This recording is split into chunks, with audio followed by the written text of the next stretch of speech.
Bonjour Grégoire. Bonjour Thierry. Voilà, c'est un Wimbledon assez faste pour les Français cette année. On va les suivre aujourd'hui. Ils seront deux en quart de finale. Il y a Tsonga qui sera opposé à Murray et Berdych qui sera opposé à Lucas Pouille, notre jeune Français. On en reparlera demain, parce que ça se passe aujourd'hui. Et là, on a des résultats des filles. Et on sait qui seront ces filles qui sont en demi-finale, et notamment Serena Williams. On regarde ce qui s'est passé pour l'américaine Serena Williams, numéro 1 mondial, tenante du titre en quête d'un 7e sacre ici, le 22e en Grand Chelem. Elle se hisse pour la 10e fois dans le dernier carré sur le gazon londonien.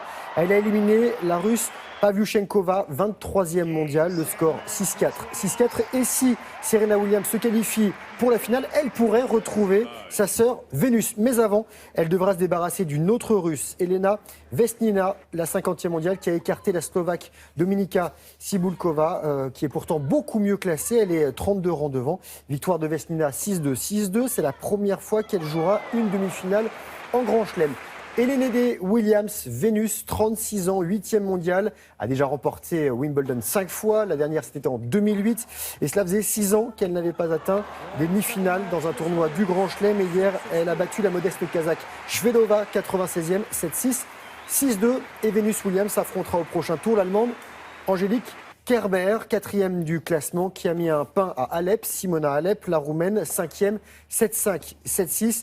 Et ce sera la deuxième demi-finale pour Kerber à Wimbledon, après celle de 2012.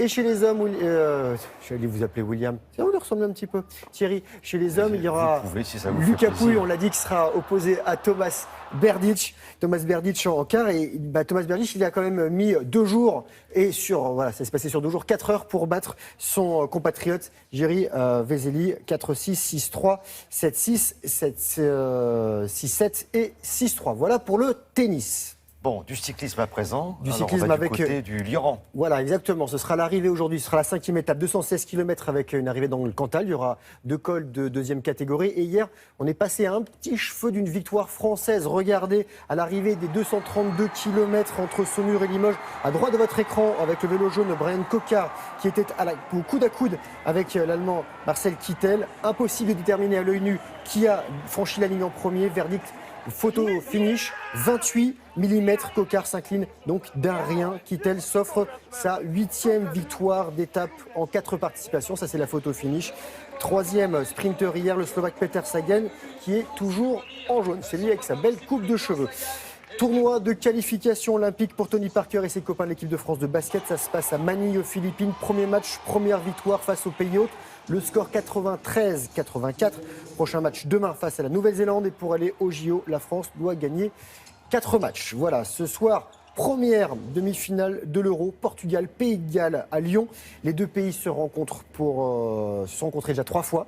2 victoires portugaises, une galloise. La dernière confrontation en amical en 2000 pour le Portugal qui s'est imposé 3-0. Et jeudi, vous le savez, la France sera face à l'Allemagne.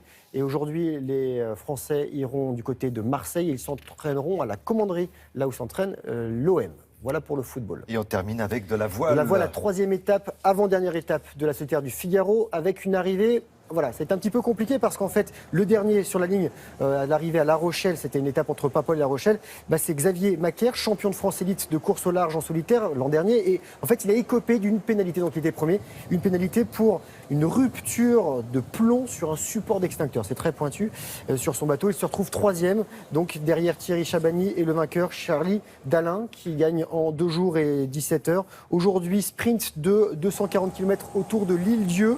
Ce sera la dernière étape pour les 39 skippers et c'est Johan Richomme qui est toujours leader du général. Très bien, merci beaucoup.